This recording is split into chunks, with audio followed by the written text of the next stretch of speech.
Wu Zetian was the only woman in Chinese history to rule as emperor in her own name. She rose from a concubine in the Tang dynasty court to create her own Zhou dynasty, reigning from 690 to 705. Her life shows how family duty, court politics, and survival in a male-dominated system shaped her. She strengthened the state and also caused harm. The guiding theme is that no one is born evil. Wu Zetian's choices were responses to forces around her. The Tang dynasty began in 618 after years of civil war. By the mid-7th century it was the center of wealth and culture in East Asia. Its capital, Chang'an, was one of the largest cities in the world, filled with traders, monks, and officials. The palace was the political heart of this empire. It was also dangerous. Members of the imperial family competed for succession. Ministers fought for influence. Women of the court were used to secure alliances, produce heirs, or entertain rulers. Few gained lasting authority. Wu Zetian was born in 624. Records disagree on her birthplace. Some sources list Wenshui in Shaanxi, others Lizhou in Sichuan, and others Chang'an. The uncertainty shows how little attention was given to daughters at birth. Her family, the Wu clan, was of middling rank. Her father Wu Shihua had gained office through military service. He died in 635 when she was 11. Her mother Lady Yang came from a family with stronger ties to the court. The Tang court followed Confucianism, a system of ethics stressing respect for hierarchy. Men were above women, rulers above subjects, elders above youth. A girl in Wu Zetian's time was expected to obey her father, her husband, and her son. This was the context that made her rise unusual. At age 14, she entered the harem of Emperor Taizong. She held the title Kairen, a low-ranking concubine. This step placed her in danger. Hundreds of women entered the harem, but most were forgotten. Why does her life matter? Because it forces us to ask how one woman gained absolute power in a system built to stop her. The next section looks at her early family setting. Wu Zetian's family shaped her early opportunities. Her father, Wu Shihua, was a general for the Sui dynasty and then served the Tang after 618. He was respected for loyalty and skill, though not from an old noble clan. He received titles and land for his service. His death in 635 left his family without its protector. Wu Zetian was 11. Her mother Lady Yang raised her daughters with discipline. Lady Yang came from a family of higher rank. Under her guidance, Wu Zetian learned to read and write. This was rare for a girl of her time. She studied Confucian classics, Buddhist scriptures, and poetry. This gave her skills that later helped her stand out in the palace. Her upbringing blended Confucian and Buddhist ideas. Confucianism set strict roles. Buddhism taught that salvation was open to all, including women. Wu Zetian later used Buddhist ideas to argue for her right to rule. The Wu clan wanted to strengthen its position. Families often sent daughters to the palace. If a girl gained favor, her relatives gained prestige. Around 640 or 641, Wu Zetian was sent to Emperor Taizong's harem. This was not her choice. It was family duty. Her early life shows the theme clearly. She was not born with ambition for power. She was pushed into the palace by family strategy. How did her education and beliefs help her survive in the harem? In 640 or 641, Wu Zetian entered Taizong's harem as Kairen. The harem included hundreds of women. Few gained attention. Wu Zetian's strength was education. Sources say she worked in the imperial library. She read histories and government records.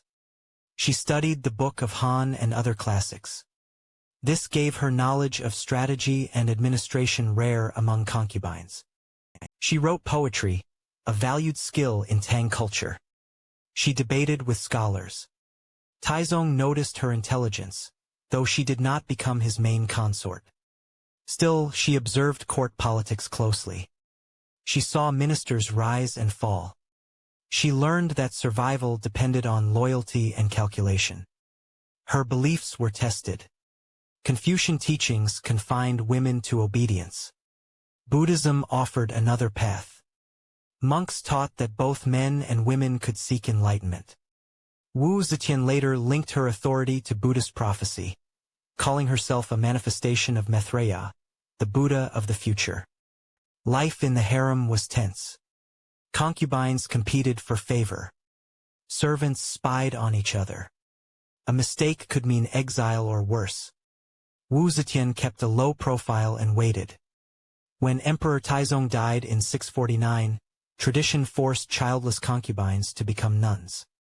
Wu Zetian was sent to Ganya Temple. She was 25. Her life seemed limited to religious vows.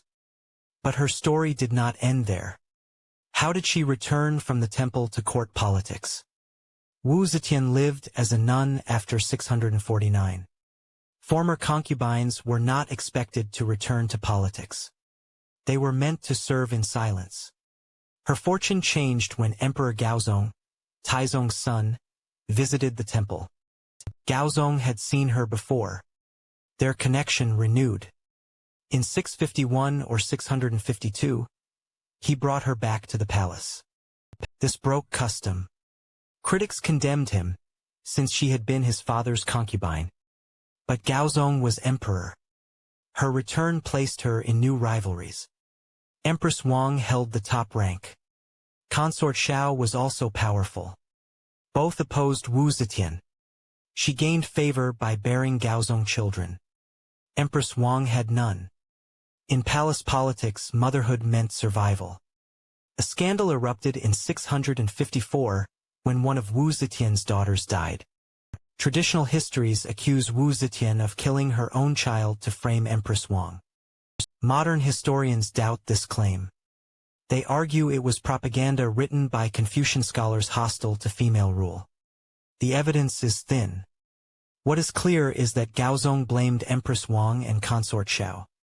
Both lost power. In 655, Wu Zetian became empress. She was 31. This was her first great triumph. She had moved from forgotten nun to Empress of China in 6 years. But the rise came with danger, rumor, and blood. Her ambition grew from necessity. Weakness meant defeat. Survival required action. How did she build alliances and face rivals after becoming empress? As empress, Wu Zetian needed allies. The Tang court was ruled by great aristocratic clans who resented her. She found support in Gaozong. He trusted her advice. As his health worsened after 660, she became his partner in governance. She also supported reformist ministers who were excluded by aristocratic families. She expanded the civil service examinations, allowing talented men from lower backgrounds to enter office. This built loyalty among new officials. It also threatened old elites, deepening their hatred.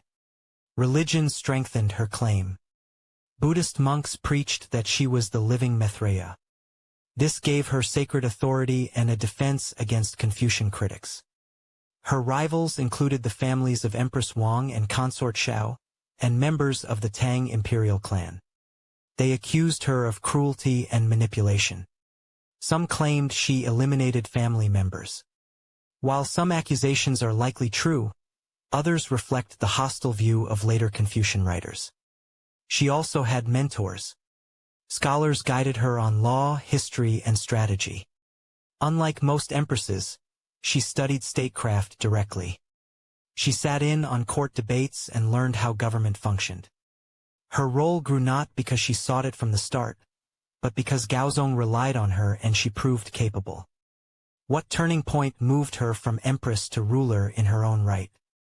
In 660, Emperor Gaozong suffered a stroke. He struggled with speech and sight. Wu Zetian stepped in. At first she advised him quietly. Soon she led decisions. In 674, Gaozong gave her the title Heavenly Empress. placed her alongside him as co-ruler. Ministers protested. But Gaozong was weak, and Wu Zetian was strong. When Gaozong died in 683, their son Zhongzong took the throne. He tried to rule independently and relied on his wife. Wu Zetian deposed him after 6 weeks.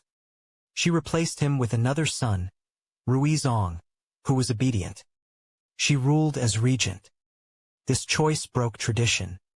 An empress dowager was expected to retire into the background. Wu Zetian argued that the empire needed stability. Tang China faced threats from nomadic tribes, internal rebellion, and economic strain. She presented herself as the only strong leader. For 7 years she ruled as regent. In 690 she went further.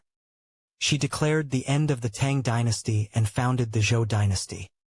She crowned herself emperor. She was 66. No woman in Chinese history had ever done this. Her path to power was shaped by Gaozong's illness, weak heirs, and court divisions. She acted to protect her survival and strengthen her position. What choices did she make once she held the throne? Wu Zetian's reign as emperor lasted from 690 to 705. She worked to secure her dynasty but used harsh methods. She expanded the civil service examinations, reducing the power of aristocrats. She promoted generals to guard the borders. Trade flourished.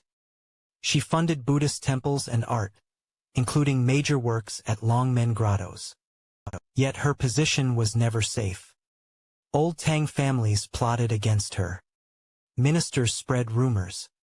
To protect herself, she relied on secret police. They investigated suspected plots. Officials accused of treason were executed or exiled. Sources differ on numbers, but many suffered. Historians debate her motives. Some say she killed out of cruelty. Others argue she acted like other rulers defending the throne. In Tang politics, purges were common. What stands out is the judgment. Because she was a woman, later historians condemned her more severely. Her later years brought new struggles. She relied on the Zhang brothers, her young favorites. Ministers despised them. Their influence damaged her image. Wu Zetian used both reform and fear. She rewarded talent and punished betrayal. The balance kept her on the throne but deepened resentment. How did her reign end after 15 years as emperor? By 704, Wu Zetian was old and ill. She spent more time in bed and relied on the Zhang brothers. Ministers saw their influence as dangerous. Discontent grew. On February 20, 705, officials staged the Xinlong coup. Soldiers stormed the palace. The Zhang brothers were killed. Wu Zetian, 81 years old, was confronted in bed. She abdicated. The Tang dynasty was restored. Her son Zhongzong became emperor again. For Wu Zetian, this was both defeat and release. After decades of struggle, she no longer had strength to fight. She was not executed. She kept the title Empress Regnant Zetian and was confined to the Shangyang Palace in Luoyang. Within months, she died on December 16, 705. The immediate aftermath was uneasy. Zhongzong was weak and controlled by his wife. Some officials later admitted Wu Zetian's reign had been more stable, though harsh. Her fall shows the limits of power. Even the strongest ruler, once old and frail, could be overthrown. How was her life judged after her death? Wu Zetian never faced a legal trial. Her judgment came from historians. The Old Tang History, written in 945, and the New Tang History, written in 1060, condemned her. They accused her of cruelty, immorality, and breaking natural order. They repeated charges such as the killing of her daughter, executions of rivals, and scandal with the Zhang brothers. These accounts shaped her image for 1,000 years. Buddhist sources saw her differently. They praised her as a protector of the faith. She built temples, funded scripture translations, and linked her rule to divine promise. Modern historians give a more balanced view. Some accept she used brutal methods but note that male rulers acted the same. Others stress her reforms: exams, trade, military defense, and promotion of officials. She also appointed women to government roles, rare in China. Her tomb at Qianling holds another symbol. Her epitaph stone was left blank. Other emperors had long inscriptions. Her silence invited future judgment. Her trial in history shows bias. Male emperors who purged rivals were praised. Wu Zetian was condemned because she was a woman. How did she spend her final days and how was she buried? After the coup, Wu Zetian lived confined in Luoyang.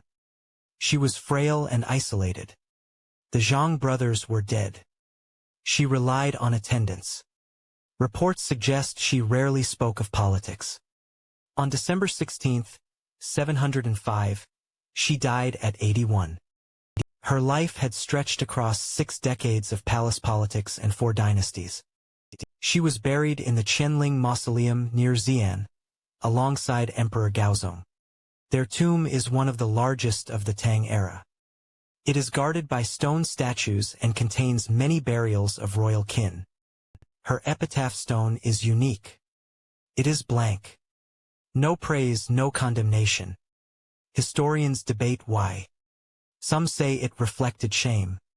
Others see it as deliberate, leaving her legacy open to future judgment. Her final days show the human cost of power. She had ruled with authority for decades. In the end, she was weak, alone, and judged by others. What legacy did she leave in politics and culture? Wu Zetian's legacy is contested. Confucian historians condemned her as a usurper. They listed alleged crimes from family killings to scandal. These stories entered popular culture. Plays and tales presented her as ruthless. Yet her reforms lasted. The examination system she expanded reduced the power of aristocrats and opened doors to talent. This system shaped Chinese government for centuries. Her patronage of Buddhism left monuments that endure. The Longmen grottos contain giant statues funded during her reign. These works influenced art across East Asia. For women, her legacy is mixed. She proved that a woman could rule an empire. Yet no woman repeated her path. Later dynasties restored strict patriarchy. Still, poets and writers remembered her as a figure of power. In modern times, she is seen as both an example of female strength and a warning of ambition judged harshly. Her blank tombstone symbolizes her divided legacy. Was she cruel or capable? Modern scholars argue she was both, shaped by context. What lessons does her story offer today? Wu Zetian's story shows that no one is born evil. She was born in 624 into a family of middling rank. She entered the palace as a teenager by family duty. She rose by intelligence, ambition, and resilience. Her choices were shaped by context. In the palace, weakness meant exile or death. As empress, rivals tried to destroy her. As emperor, ministers rejected her right to rule. She responded with alliances, reforms, and sometimes violence. She was judged more harshly because she was a woman. Male rulers who acted with equal ruthlessness were praised. Wu Zetian was condemned. Her story reminds us to question sources and see bias in history. Her reforms outlived her. The examination system she strengthened gave new men a chance at power. Her patronage of Buddhism shaped art and religion. These achievements matter as much as her harsh acts. The warning in her story is about isolation. Power built on fear leaves rulers alone. In her final years, she relied on favorites, and when her strength failed, she was overthrown. Her life teaches that people act within context. Wu Zetian acted like other rulers, but she was judged differently. She remains unique in Chinese history as the only woman emperor. Her life still challenges, fascinates, and inspires. Wu Zetian's image did not end in 705. Over the centuries, she was retold in plays, books, and films. In Ming and Qing dramas, she was cast as a villain, a woman who betrayed family for power. These works repeated accusations from Confucian historians. Yet even in these negative portrayals, she was recognized as intelligent and strong. In the 20th century, new perspectives appeared. Scholars in China and abroad re-examined her rule. Feminist writers presented her as a symbol of female leadership. They argued her cruel image came more from gender bias than fact. Cinema and television widened her audience. A 1963 Hong Kong film portrayed her as ambitious and complex. Later dramas, such as Wu Zetian, 1995, and The Empress of China, 2014, starring Fan Bingbing, gave her a glamorous image. These shows highlighted her intelligence and political skill, while dramatizing palace intrigue. Outside China, she is studied alongside Elizabeth I of England and Catherine the Great of Russia. All three defied male-dominated systems. In modern China, she is discussed in debates on gender and power. Some see her as proof that women can lead at the highest level. Others argue she was too ruthless.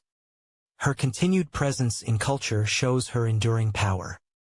Over 1,300 years after her death, she is still remembered, debated, and reimagined. Wu Zetian's life stretched from 624 to 705. She rose from concubine to empress, from regent to emperor. She fought rivals, shaped policy, and created her own dynasty. Her story shows how survival and ambition were shaped by family duty, Confucian culture, and palace politics. She was not born to rule. She was pushed into the palace by her family. She survived by intelligence and courage. She seized power because circumstances demanded it. Her methods were harsh. She punished rivals and spread fear. But these acts were not unique. Tang rulers before and after her did the same. What made her different was gender. Historians judged her more harshly because she was a woman. Her reforms lasted. The examination system she expanded shaped Chinese government for centuries. Her patronage of Buddhism left monuments that stand today. Her blank tombstone captures her legacy. It left her story open to debate. She has been remembered as villain, reformer, protector, and usurper. Each era judged her through its own lens. The lesson is that no one is born evil. Wu Zetian acted within pressures of her time. She used the tools she had: education, alliance, reform, and force. Her life invites us to see history not as simple good or bad, but as humans making choices under pressure. She remains the only woman to rule China as emperor. Her story continues to challenge and inspire.